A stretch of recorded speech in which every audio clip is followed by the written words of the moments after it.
अस्सलाम वालेकुम, मैं हूं समर अब्बास। आप मेरा डिजिटल चैनल देख रहे हैं। तो आज की इस वीडियो में बहुत ही इंटरेस्टिंग और बहुत ही अहम खबरें आपके साथ शेयर करनी है।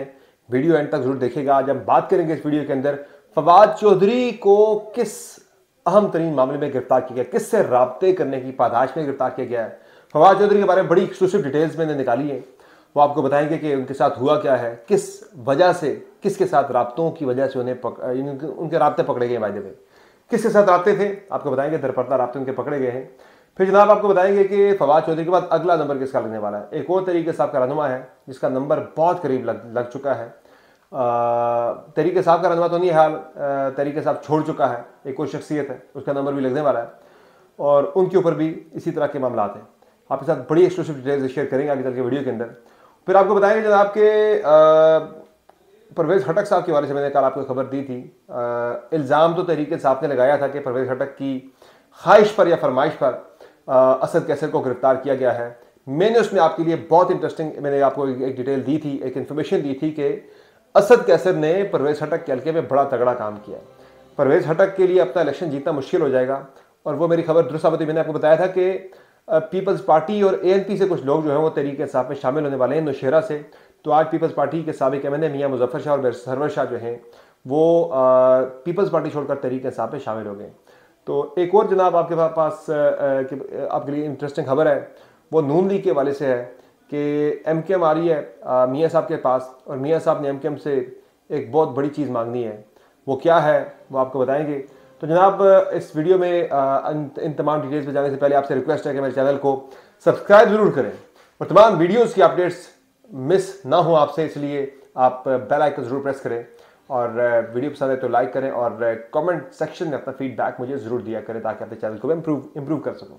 तो पहली बात करते हैं जनाब, आज आप सबको बताते हैं कि एक तो अफसोसनाक दिन था, आज बहुत ही अफसोसनाक दिन था कि अफवाज पाकिस्तान के हमारे 4 बहादुर जवान हमारी पाक फौज के आज शहीद हुए हैं, जिनमें एक हमारे 3 जवान थे और एक लेफ्टिनेंट कर्नल जो हैं वो भी शहीद हुए। और दुनिया में जो ऑफिसर टू जवान जो शहादत की रेशो है वो पाक फौज की सबसे ज़्यादा है। यानी हमारे जो पाक फौज के अफसरान हैं वो भी जवानों के साथ शाना बशान लड़ते हैं। तो आज वादी तीरा में दहशत गर्दों के खिलाफ ऑपरेशन में लेफ्टिनेंट कर्नल मोहम्मद हसन हैदर समेत 4 जवान जो हैं पाक फौज के जवान अफसरान आज उन्होंने जाम शहादत नोश किया है। तो इन चारों शहीद होने वाले हमारे जो पाक फौज के जवान अफसरान हैं इन्हें हम सलाम पेश करते हैं इनकी कुर्बानियों को। अब बात करते हैं जनाब फवाद चौधरी की। तो फवाद चौधरी के बारे से डिटेल्स जो हैं वो ये हैं कि फवाद चौधरी साहब पे जो उनकी गिरफ्तारी हुई है उसकी वजह सामने यह आई है कि फवाद चौधरी के कुछ खुफिया राब्ते थे। फवाद चौधरी के दरपर्दा राब्ते पकड़े गए हैं। राब्ते किसके साथ थे? राब्ते थे तहरीक इंसाफ के लोगों के साथ। मैं आपको एक एक करके डिटेल्स आपके सामने रखूंगा कि हुआ क्या फवाद चौधरी के साथ, उन्होंने किस किससे राब्ते किए, उन्हें रिस्पॉन्स क्या नजर आया। फवाद चौधरी को अपना सियासी मुस्तकबिल जो है वो तारीख दिखाई देने लगा। उसकी वजह यह है कि फवाद चौधरी ने पहले ज़ाहिर तहरीक इंसाफ जब छोड़ी तो उसके बाद उन्होंने ऑप्शंस देखे जब अपने हल्के के अंदर पिंड अदनान वगैरह में। तो उसमें यह हुआ कि वहाँ एक PMLN के साबिक MNA थे मतलूब मेहदी साहब, जो कि इकबाल मेहदी साहब के बेटे हैं। इन्हें टिकट मिलता मुश्किल नज़र आ रहा है कि PMLN की तरफ से इन्हें टिकट मिलने का चांस नहीं है। PMLN ने एक और कैंडिडेट को टिकट देने का वहाँ से इरादा या माइंड बना रखा है। तो पहले फवाद चौधरी ने मतलूब मेहदी से रब्ता किया और कहा कि आए मिलके हम इलेक्शन लड़ते हैं। तो मतलूब मेहदी ने कहा जी भाई साहब मैं तो आपके साथ नहीं चल सकता, मेरी माजरत है, अभी तो अपनी पार्टी के साथ हूँ, मैंने टिकट अप्लाई नहीं किया। तो अभी तो मुझे यानी कि वो एक शक है कि शायद टिकट ना मिले, तो मैंने अभी टिकट अप्लाई नहीं किया PMLN का, तो मैं तो आपके साथ नहीं आ सकता, मेरी तरफ से आपको माजरत है।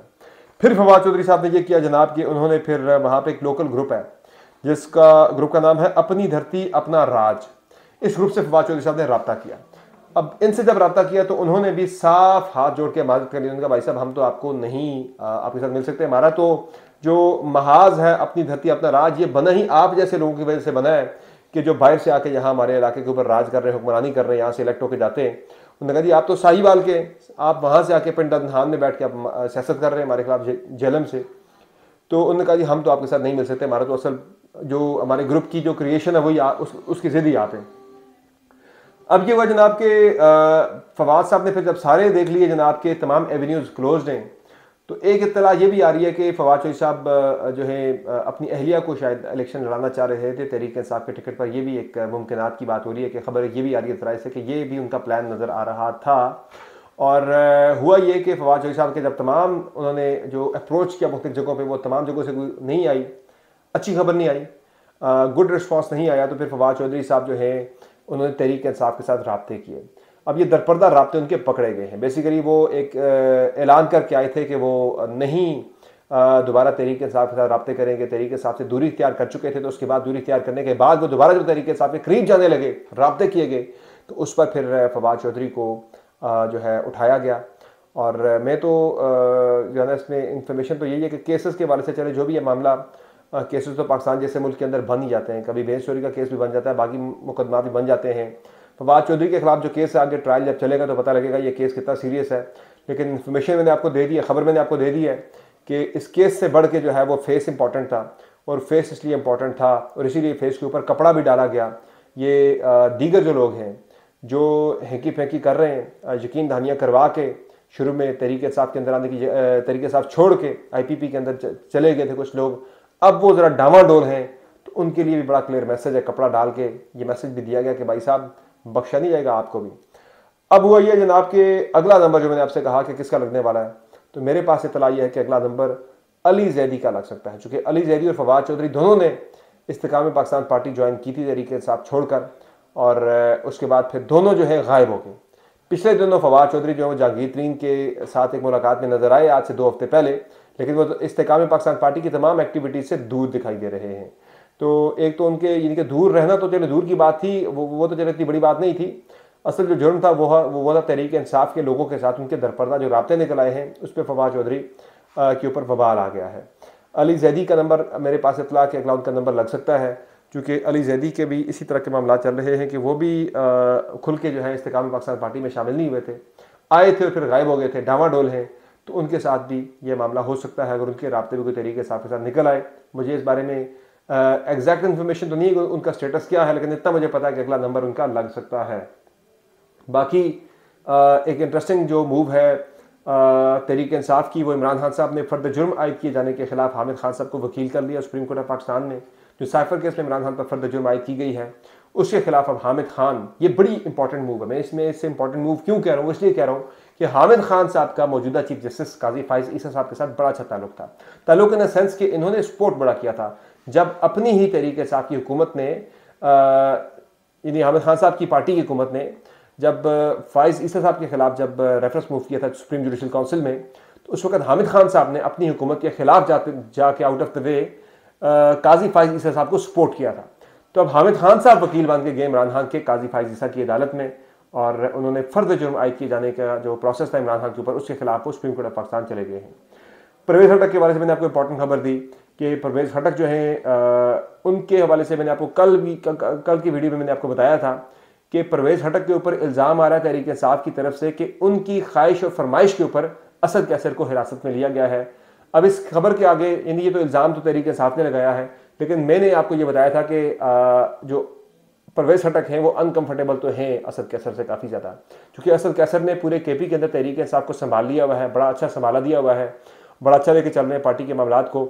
और उन्होंने एक जो यानी कि परवेज खटक को जो उन्होंने पिंच किया वो ये किया जनाब कि परवेज खटक का जो हल्का है नौशेरा का, वहाँ उन्होंने बड़ी अच्छी वर्किंग की है असद कैसर ने। वहाँ उन्होंने ये किया कि मैंने आपको बताया था कि पिछली वीडियो के अंदर कि वो तहरीक इंसाफ में पीपल्स पार्टी और ANP के कुछ लोग शामिल होने वाले तहरीक इंसाफ के अंदर। और आज मेरी खबर तो साबित हुई है कि मियाँ मुजफ्फर शाह जो कि पाकिस्तान पीपल्स पार्टी के साबिक MNA थे, वो और बैरिस्टर सरवर शाह ये पाकिस्तान पीपल्स पार्टी छोड़कर पाकिस्तान तहरीक इंसाफ में शामिल हो गए। यानी बड़ा दिलेराना फैसला इन्होंने किया है। दिलेराना इन द सेंस के कुछ लोग इसे बेवकूफ़ाना भी कहेंगे उनके हल्के के, कि भाई एक पार्टी जिसके मुखालिफ सिम्त में आवाज़ चल रही है इस वक्त, उस पार्टी का टिकट कौन लेना चाहेगा। लेकिन जो है लोग जो है हम देख रहे हैं पहली मतबा ऐसा हो रहा है कि लोग नून लीग की दफ़ा भी यानी कि कुछ लोगों ने तो कुछ लोग तो बहुत थोड़े लोग थे जो भागे थे पार्टी से, लेकिन उनके साथ ये नहीं हुआ था जो तहरीक इंसाफ फेस कर रही है, वो बहुत थोड़ा था, इसका 10% भी नहीं था, लोग खड़े हो गए थे पार्टी के साथ। तो आज तहरीक इंसाफ के साथ मैं देख रहा हूँ कि जो जिस इंटेंसिटी पे तहरीक इंसाफ के साथ जो कुछ हो रहा है, उसके बाद लोग जो है वो PTI के साथ खड़े हो गए, वो छोड़ नहीं रहे, बल्कि उल्टा बाहर से दूसरी जमातों से लोग, नहीं होना तो ये चाहिए था तहरीक इंसाफ छोड़ के लोग जाए, हम कहते हैं फलां की विकेट गिरी फलां छोड़ के तहरीक इंसाफ, जहाँ लोग उल्टा PTI के में शामिल हो रहे हैं। तो ये बड़ी एक तहरीक इंसाफ के वोटर्स के लिए, तहरीक इंसाफ के सपोर्टर्स के लिए बड़ी हौसला अफजा बात है। बाकी इस खबर के अलावा जो एक और मामला था वो था PMLN का। मुस्लिम लीग नून के वाले से जनाब कि मियां नवाज शरीफ साहब ने आज से मॉडल टाउन में जो उनका 180H जो उनका ऑफिस है वो आज ज्वाइन कर लिया है। उसमें बैठे हैं, पोलिटिकल मामला को उन्होंने आज चेयर किया, वहाँ एक मीटिंग भी हुई। राब्ता उनका हुआ है जी, एक राब्ता उनका हुआ, जरदारी साहब के साथ इतलात आ रही है कि राब्ता हुआ और आगे मिल के मुल्क को मसाइल से निकालने की बात हुई है। और दूसरी जो इंपॉर्टेंट बात हुई है वो ये हुई है कि MQM की क़यादत का राब्ता हुआ है मियां नवाज शरीफ के साथ, और MQM की तरफ से खालिद मकबूल सिद्दीकी, फारूक सत्तार साहब और मुस्तफ़ा कमाल साहब जो हैं वो अगले हफ्ते या अगले चंद दिनों में मियां नवाज शरीफ से मुलाकात करेंगे लाहौर में आके। और इस मुलाकात में मियां नवाज शरीफ ने कुछ प्लान किया हुआ है कि वो MQM की क़यादत से कुछ मांगेंगे। एक तो वो ज़रा एक उनसे सपोर्ट तो उनकी मांगेंगे, लेकिन साथ ही साथ वो उनसे मांगने जा रहे हैं मरीम नवाज़ के लिए कराची का एक हल्का मांगने जा रहे हैं। क्योंकि आपको मैं खबर ये भी दे रहा हूँ कि मिफ्ता इस्माइल जो कि नून लीग के साबिक वज़ीर ख़जाना थे, उन्होंने 2024 के आम इंतखाबात में हिस्सा ना लेने का फैसला कर लिया। मेरी अपनी उनसे बात हुई थी तो उन्होंने कहा था कि मैं ब्रेक ले रहा हूँ और मैं अगले इलेक्शन में हिस्सा नहीं लेने जा रहा। तो अभी होने जा रहा है कि उनके हल्के से जो पहले शहबाज शरीफ साहब जहाँ से लड़े थे, इस हल्के से अब कराची के इस हल्के से मरीम नवाज साहिबा जो है वो मुस्लिम लीग नून की कैंडिडेट होगी। वो कराची से इलेक्शन लड़ने जा रही है। नून लीग जो है वो चारों सूबों की जंजीर वाला एक वो अपना तासुर बनाना चाह रही है, और इस सिलसिले में उन्होंने मियां नवाज शरीफ ने फैसला किया कि मरीम नवाज को कराची के हल्के से उतारा जाएगा। और MQM की लीडरशिप जब आएगी उनसे मुलाकात करने के लिए तो मियां नवाज शरीफ ने यह फैसला किया हुआ कि वो उनसे बात करेंगे कि मरीम नवाज की सपोर्ट करनी है कि वो कराची के इस हल्के से हर सूरत में कामयाब हों। तो ये आज की अपडेट्स हैं जनाब जो कि आपके साथ शेयर करनी थी। ये बड़ी इंटरेस्टिंग चीज़ें हैं फवाद चौधरी वाली जो मैंने आपको बताई है, ये एक्सक्लूसिव डिटेल्स हैं जो आपको कहीं और से नहीं मिलेंगी। इसी के साथ आज की इस वीडियो में आपसे मैं इजाज़त चाहता हूँ। अगली वीडियो में कुछ और बड़ी ही अहम मामला, एक बड़े इदारे के अंदर क्या चल रहा है, बड़ी सख्त किस्म की एक जंग चल रही है, वो जंग क्या है, उसका लॉजिकल कंक्लूजन क्या हो सकता है, आपके साथ डिटेल्स शेयर करेंगे अगली वीडियो के अंदर। देखना मत भूलें, चैनल को सब्सक्राइब जरूर करें। इजाज़त दीजिए, खुदा हाफिज़।